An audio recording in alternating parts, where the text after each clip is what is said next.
At the end of the day, it's not about what you have or even what you've accomplished. It's about what you've done with those accomplishments. It's about who you've lifted up, who you've made better. It's about what you've given back. Denzel Washington. Welcome to Inspire Vision. Our sole purpose is to elevate the lives of others and to inspire you to do the same. Suzanne, welcome to the show. Thank you very much. I'm very happy you're having me. Oh, I'm pleased. And we're both laughing because it took us forever to try to figure out how we could hear each other on this. So anyway, Suzanne, what I'd love for you to do is kind of share your story, your journey of what brought you to this point where you've written a book, and you can talk a little bit about the book, and also, what brought you to this point, and then we will get into a whole discussion. Okay. So what brought me to this point? It was a funny story, let's say it like that. I started out, just to say like this, I'm all about manifestations. So everybody's talking about it, but I had a really fun story because I started out as a young girl, what you call nowadays on social media, you see these girls, they travel the world and everything seems to fall into place for them. And I was like that, but it was like naturally. It was not like thinking that I'm special, but I was so almost naive that everything just worked out for me. And for example, I never applied for a job. So already during the university, other students, they would have died for jobs, like, because it was just a girlfriend who coming, oh, we need one more person to work at the TV station, the other girls would have died for it. And me was like, okay, why not? And the real story of my journey started, I got another job and I earned quite a lot of money. So with my boyfriend at the time, I said, oh, better not to spend it on stupid things. Let's make like a really great holiday. So we went to a travel agency and he said, oh, right now it's very cheap. You can go to Bali. So we booked a holiday for 8 weeks. Wow. Went 8 weeks to Bali. And at that time, my boyfriend, he started already like with the coaching. And we were sitting on the beach and he said to me, oh, may I ask you a question from his coaching? I said, well, why not? And he said, okay, this is a coaching question. If you have a magic wand, what would you wish for? So you're living in Thailand, you can imagine, sitting in Bali on the beach, like with this beautiful sunset. Because for me, it was like that. The moment I came out from the airplane, I knew I was going to live here. It was just so beautiful. So I was sitting there and I said, oh, I want to live in Bali. And yeah, if I live on an island, I want to have a boat to cruise around. And in the beginning, he was laughing at me. He was like, this is like everybody wants, to live on a beach and have a boat. But for me, it was so strong. I knew it. I knew at that moment it's going to happen. So we went back home to Austria, but I couldn't stop thinking about it. So we went back after a year back to Bali, but already with the idea to buy a boat. So, but you have to think, I just finished university, and I'm coming from a very normal family. It's not like mommy gives you a check. So very normal family and no money left at that time. And we just started looking around for boats, like if we have the money, And we couldn't find a nice second-hand boat. And then somebody told us, he said, hey, guys, you're in Indonesia, the land of the most famous boat builders. So just go to South Sulawesi. And we went there and we started bargaining with the boat builder. And Yeah, we fixed the contract. So we went back to Austria and we couldn't get the money in the beginning.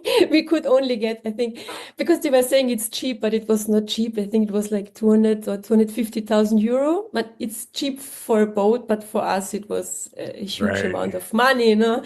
So we found one bank and they granted us like 30,000.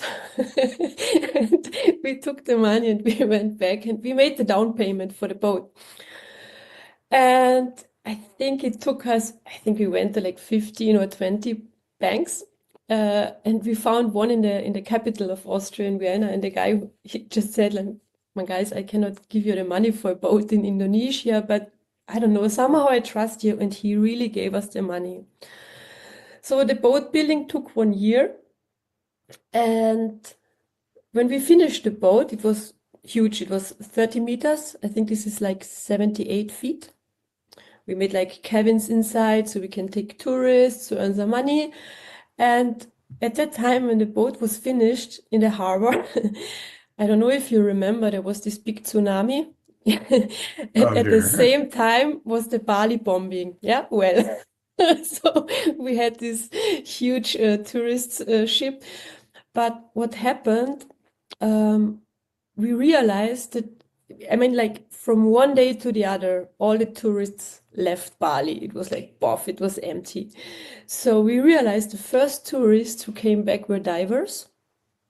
And at that time, I was afraid of diving. So we were like, oh my goodness. Yeah, we have to make a dive boat. So we called the bank again and we said, we cannot start a business. We need to adjust the boat for diving. So we got again some extra money to buy some compressors, diving stuff. We made a diving course. We found a dive instructor to join our boat. And this was such a lucky strike because the boat went like this, you know. We were the first German speaking diving boat in this remote area. And yeah, we did it for 10 years. We were like fully booked 10 years. And I think I stopped logging my dives after 3,000 dives. And it was Wow. really, really beautiful. And then yeah, I got a son in between, a baby boy, and even the paradise it's I was bored after a while, you know, like doing all the trips all the time. So we decided to go back to Austria and we found a couple, they bought the boat and everything was fine. I bought a farmhouse here. And this is the part of my life where all this manifesting was like really natural. I say, I really call it naive because in my world, there was no concern how to pay back this credit. We paid everything back, you know, everything was fine. And this is a feeling you have, if you have it, you know, it's so good. But the point is for me now, how you get it if you don't have it, you know. Yeah. So, and I think this is part of the journey. I think you need at one time in your life you have to hit rock bottom to open your eyes and to understand it, you know. So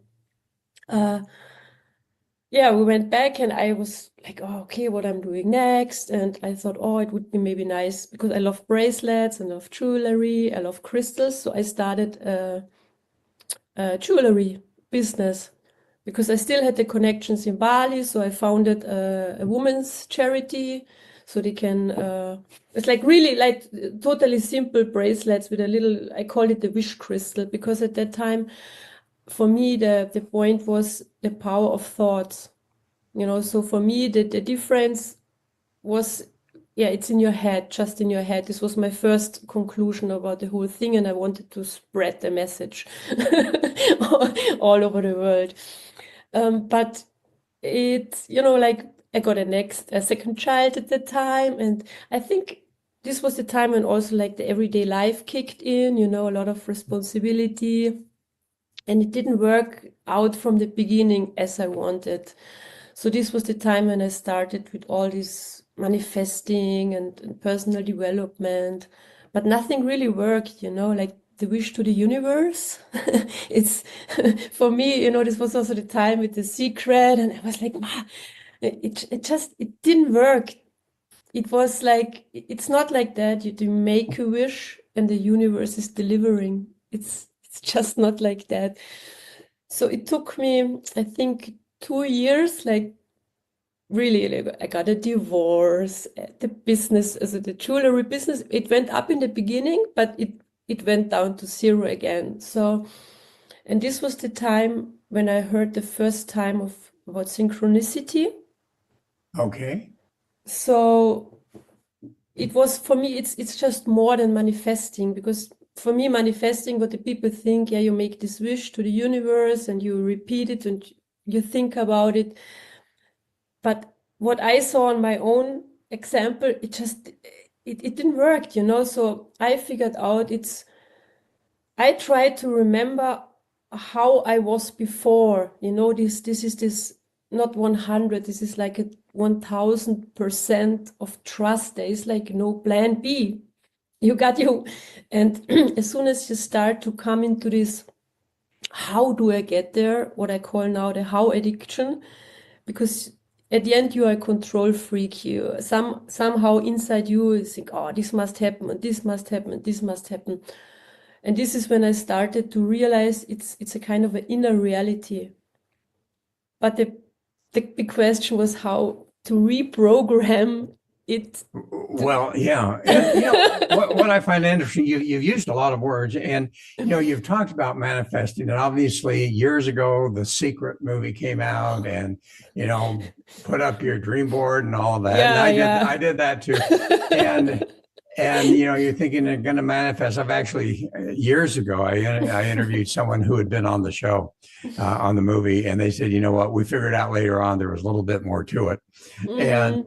And so as you talk about synchronicity, I'd love for you to share with the audience what your opinion is and what your definition of synchronicity and how it differs from manifestation, if it does.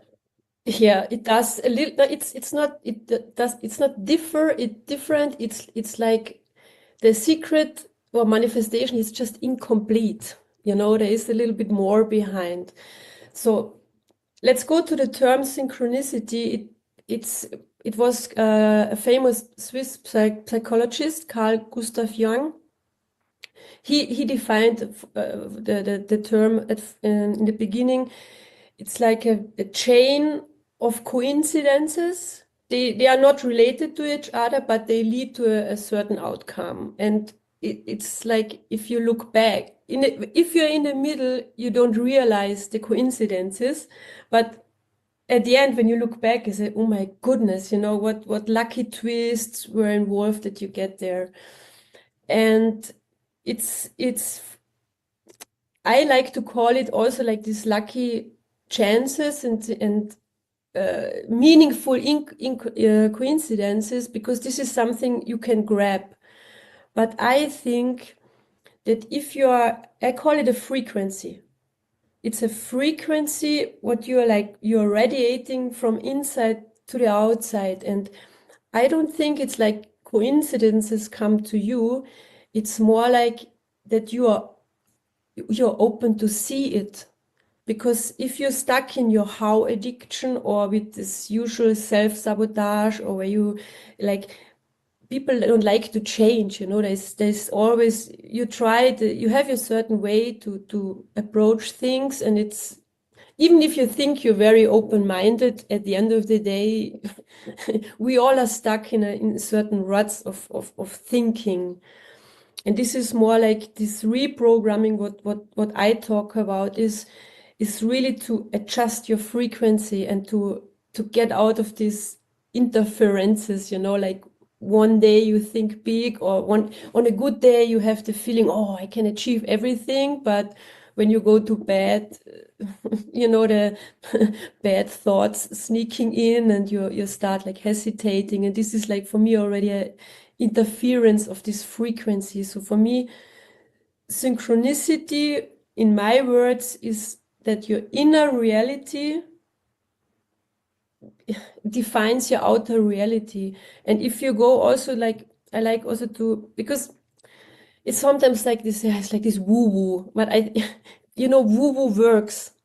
somehow. Well, and at this point in time, it's when you get into the quantum field and start talking about frequencies and all of that, there's scientific basis now. So it's no Yes, longer woo-woo. Maybe a lot of people that don't exactly. understand it, but it's no Yeah. longer woo-woo. But here's the question I have for you, and this is something that I personally experienced, but I want your opinion on this.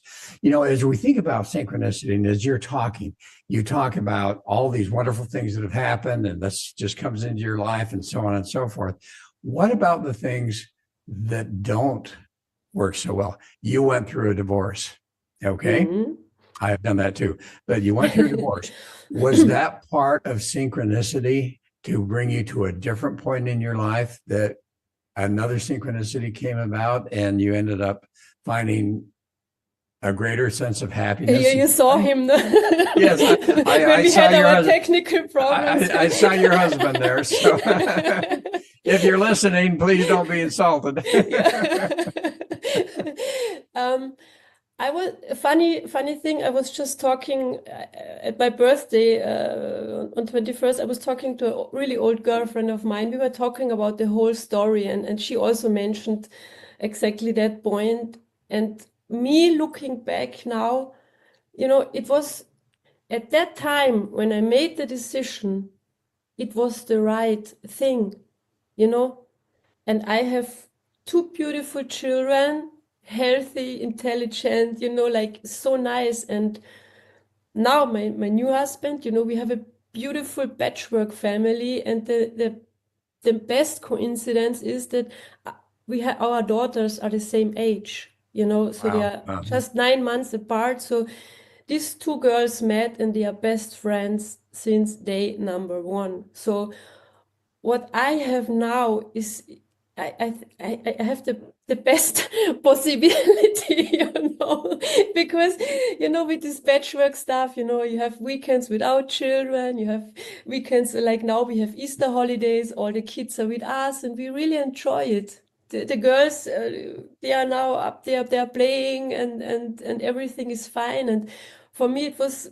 We were also talking with my husband now, is that if we had met maybe 10 years ago, both of us, maybe if we have killed each other, I don't know, we Yeah. were too young, but we met at the stage of our lives where we like, he was abroad, and we met on a higher level, and we met just at the perfect time in our life. So I know we will be together the rest of our lives, but yeah. Yeah. And I think that's important for people to understand. So often we have things happen and people start to develop that attitude of being a victim. And, especially when, things happen that are not really within our desires for what we think is going to be an ideal life. And yet, my experience has been over the years, as I sit back and just accept what's happened, whether it's good, and I appreciate the good and very grateful for that. And even when things happen that I had hoped not to happen, but as I can look back and develop some gratitude for the experience and that and so forth, I think for people to understand that as they're living their life and as they can develop, as you say, that point of synchronicity and that energy and within yourself, that you're giving out that frequency of love, of kindness, of hope, of success, and that type of thing, that ultimately it comes about. And patience, I think, is an interesting topic, because as you talk about synchronicity, what would you say about patience?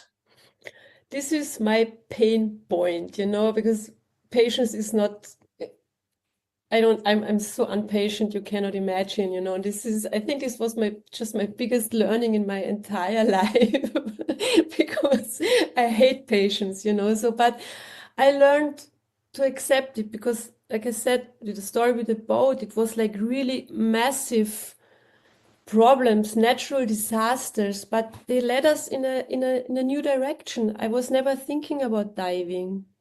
And it's this is also the how addiction. If you stick to this how, it's so exhausting. You can, with hard work, you can achieve anything, sure, but there is somehow a leading, and if you are, this is this openness, and this is this immense trust. There is always, if there's this saying, no, if like one door closes, another one opens. And sometimes if we are like we have these blinds, you don't see all these possibilities and effortless ways. You're stuck in your whatever you think you have to do, or and this is this openness and also this accepting that if something ends, yeah, something better is on the way. All Just right. Okay, so here's what comes to my mind, and I know that these are some of the talking points you had. So if someone is experiencing negativity in their life, okay, and they find that they're self-sabotaging, uh, mm, their synchronicity, if you want to call it that, is bringing about things that they don't want.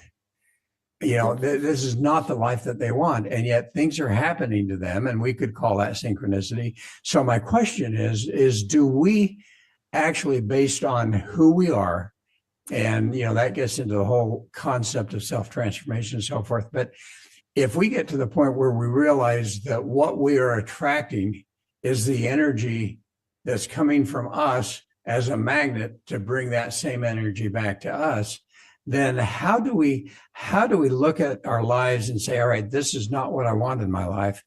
How do we change that internally to the point where we start giving out that energy, that frequency, to where that synchronicity is the things that are really positive in our life? How do we get rid of that self-sabotaging and that type of situation? it's an inner work. And it's hard work in the beginning because for me the thoughts you have they make like ruts, no? It's like you're always in the same path somehow. To make a new one, you have to think a new thought again and again. But it's not like just thinking; it's also the emotion, and the emotion makes this develops this frequency. But is you can feel it. Is if somebody is in a bad mood, you immediately feel it. And if I'm in a bad mood, like nothing works out. But I trained myself in the meantime, like so far, when I wake up in the morning and I had maybe a bad night, for me it's already enough. I say I love, I'm thankful, I love, and just wiping this love, and I repeat all my sentences, and I want to explain further my story a little bit, because how it came to the book, there was another big learning. And it was from this rock bottom place, because there was one point like everything was down. I kept the house after divorce, but I had to pay, So I don't know, in Hollywood, the women they often get a lot of money, but I had to pay. So there was really a point I remember very well, and this was the end of 2019. I had no idea anymore how to feed my kids. I was like, my good, like really how? And then I remember I was sitting in my kitchen and I was already, this is also a point when you're like, when you lost everything, and there is a point when you don't care anymore, because it doesn't matter anymore, what other people think or whatever. And I remember I was sitting in my kitchen and I thought, okay, what do I really want? Then I thought by myself, okay, because with this jewelry, I had to go to exhibitions, to sell it. And I said, "Wow, I don't want to go to exhibitions anymore. I'm tired of it. For me, the best thing would be just to sell it online, I had a web shop from the beginning, but it was just like a side business. I said, wow, for me, the best, like just online. I don't want to do anything outside anymore. And then it was, I think, a book, or I don't know. Then this second word came to my mind after synchronicity, when I realized that I'm the problem, because I'm the problem, because I'm already like, I don't want, and nothing works. And there was this scaling, So I realized, okay, so is my brand scalable? Yes, but it's only scalable if it's an online business. And I think to sell jewelry at that time was probably, it was not common to sell jewelry online. But anyway, I thought, okay, I make an online shop, and this is, I think, where the synchronicity kicked in again, because I was at that time, I was suddenly so clear, because it was, I was lying on my couch basically 1 year and thinking about everything what went wrong. So I was like, I was empty, empty of all the thinking. And I think I did 2 phone calls, and I saw on Instagram a young company, and I called them, and they said, no, they cannot help me because my brand is already developed. I need somebody for the scaling. Oh, okay, again, the scaling. And they gave me a telephone number from one guy in Munich. I was thinking, oh my God, in Munich, so I cannot catch this guy if he's like a fraud. Anyway, I called him, and it was so nice. And then he said, okay.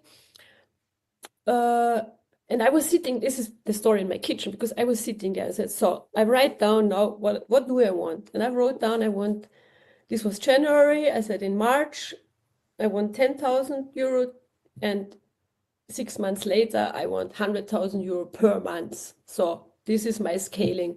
And when I was talking to this guy, he was like, okay, if you want to do this kind of numbers, you need to do Facebook ads. And it was the same with diving. The only thing was for me like, oh God, Mark Zuckerberg, Facebook. But anyway, somehow I thought, okay, if I have to do it, I do it. But I don't want to have an agency. So I decided with my last money, I didn't have this last money, but I told the guy, okay, I cannot, it was like, I think 9,000 euro he wanted to have for a coaching to teach me to do the Facebook ads by myself. And I said, I don't have this 9,000 right now, but maybe we can make like a part payments. And if he trusts in his knowledge, it should work. And it was really like that. We started. And again, for me, I don't know, maybe are these natural disasters, maybe are they my thing, but this was exactly the time when Corona kicked in. Corona hit the world exactly when I finished my new web shop and I started, and we had one picture and it went viral. It was seriously, it was crazy like that. So I went from 0 in January to, it was a little bit more than 10,000. And in June or July, we hit the 100,000 per month turnover with this little bracelets. And everybody in the beginning was like, oh, you are selling Bali bracelets or what now? And I said, yes. I think I sold more than 1 million of these bracelets. And Wow. and now the big thing come, and then I wrote my next, and okay, for sure I met my soulmate in between. This was also a kind of a formula, but the funny thing was last year, it was again 10 years I did the jewelry business, and I was like, I was tired, I had no ideas anymore for new collections, and I saw it's going down slowly, because if you are not enthusiastic. So last March, I sold it, and it was exactly, I think it was 23 days exactly from the day I wrote down. This is my synchronicity formula. It's like you just the target, So I wrote down the perfect buyer finds me. He's not interested in statistics or numbers.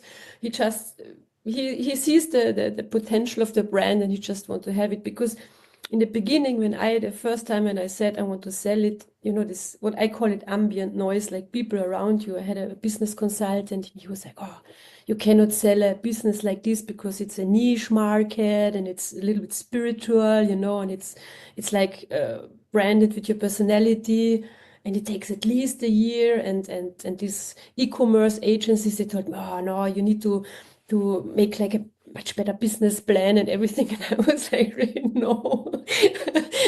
I just want to sell it. I want this buyer who just wants to have it. And it was really exactly 23 days later. The contract was signed and the money was on my account. It was a 6-figure number, for the brand. It was not just, but it was so crazy. And that time, the second part of my formula was I wanted to write a book. But I wanted to write a fantasy novel, something like The Hitchhiker's Guide to the Galaxy or something, I wanted to write something really funny. But I think I was jumping around in my garden for like 1 or 2 months, like I did it again. I did it again. And then I decided not to write this fantasy novel. I said, I have to share my story. because for me, it was just like I didn't want to share too much personal details, but then I decided, no, it's just too good. Yeah. It's too good And not to share.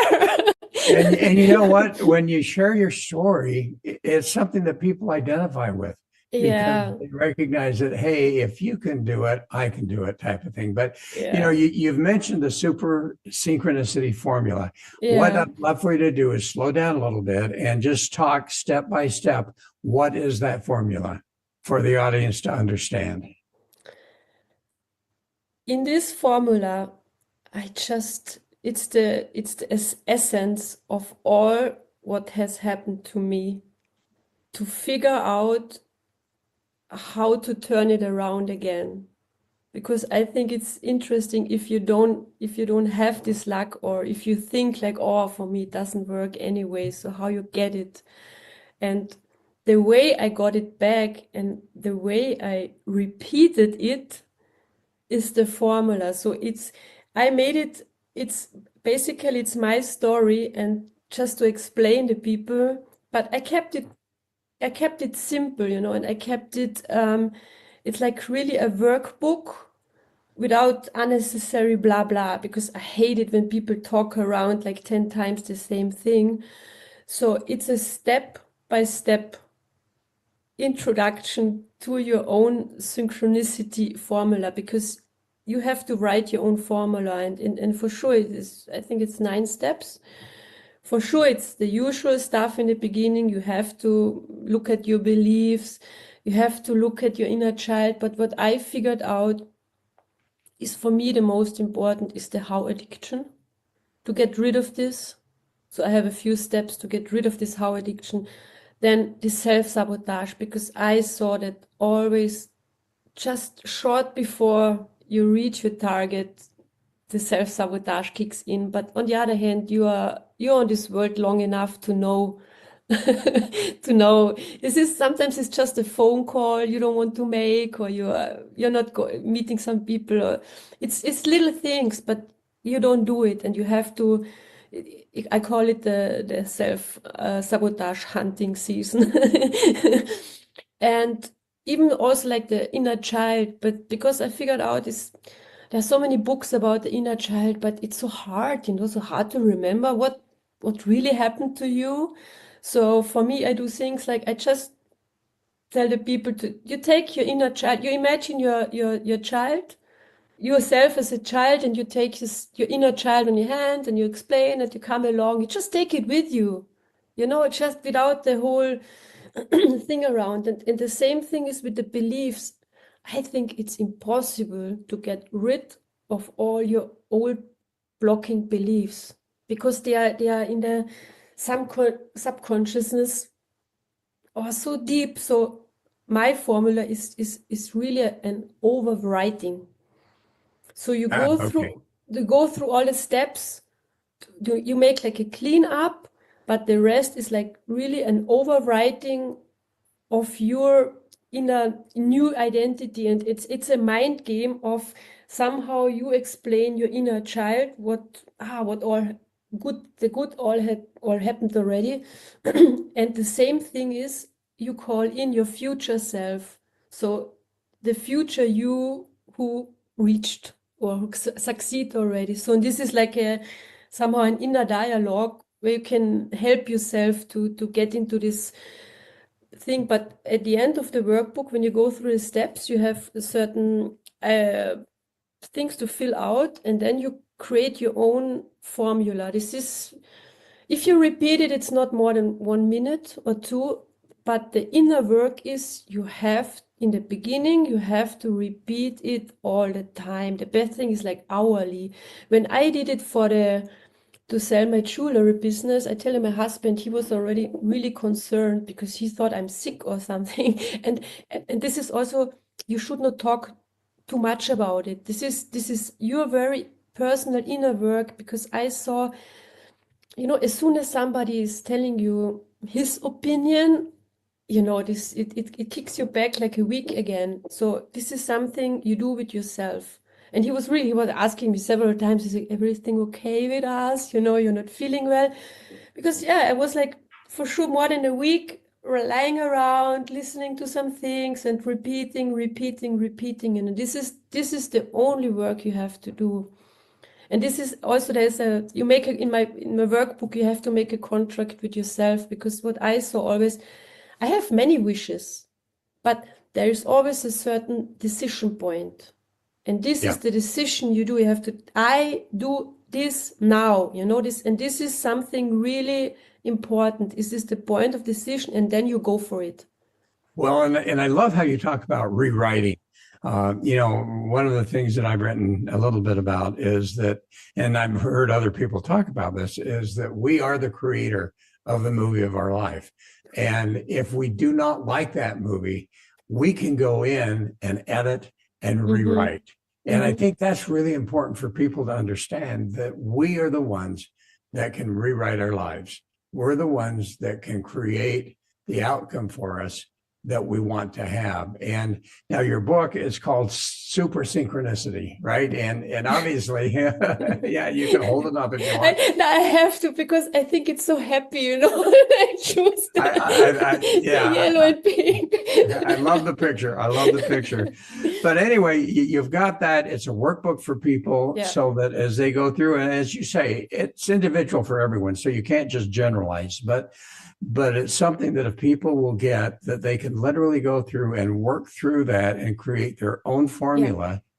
And as they do that, and as they start to develop the mindset of rewriting their life, rewriting those negative self-sabotaging imprints and things like that, that they can literally get to the point where they are creating the life that they're really looking for. And as you say, all of a sudden, all of these things start to come, and we label it as synchronicity. A lot of people label it as luck, but that's not what it is. It's synchronicity, because we have put out the frequency for that, and therefore we have attracted that back. So as we close, what I'd love for you to do is kind of share with the audience, what would be a final message that you'd like to share with them? My final message is, what I think is the most important for everyone is this trust in yourself. That this is like a short checkup. Whatever you do, just hold on a second and think about it. And there is like a yes or no inside you. And this is the only voice you should trust. This is really just trust yourself. Trust yourself and trust your feeling. Yeah, I love it. And how do people find you, and how do they find your book? It's for sure the website supersynchronicity.com, but right now it's on Amazon, the English version. Okay. And I know your website is supersynchronicity.com, and then you have /English, EN, and then do you have it in another language too? Yeah, if you just put the com, you're reaching the German version. Then there's a button to come to the English, but it's obvious. You can see it on the first side. So now, where are you living now? Where are you at now? Yeah, I exchanged the boat to an Austrian farmhouse in the countryside. I love it. So you're enjoying the nature of farming, right? Yes. Oh, that's great. That's great. Hey, well, Suzanne, thanks so much. This has been fascinating, and I love your journey and what you've gone through. And obviously, you've gone through some difficult times. As you say, that belt business ultimately went wayward. And you ended up having to change relationships, all of those type of things. But here you are now, as I can see, just happy and joyous and loving life. And I think for people to understand that, regardless of what comes our way, if we just keep focusing and develop that inner energy and inner frequency of happiness and joy and success in our lives, however that looks for individuals, that ultimately we can achieve that. So thank you so much for sharing. Thank you too. And folks, thanks for listening. I hope you've enjoyed this. Look forward to having you join us again soon. So this is Dr. Doug saying namaste.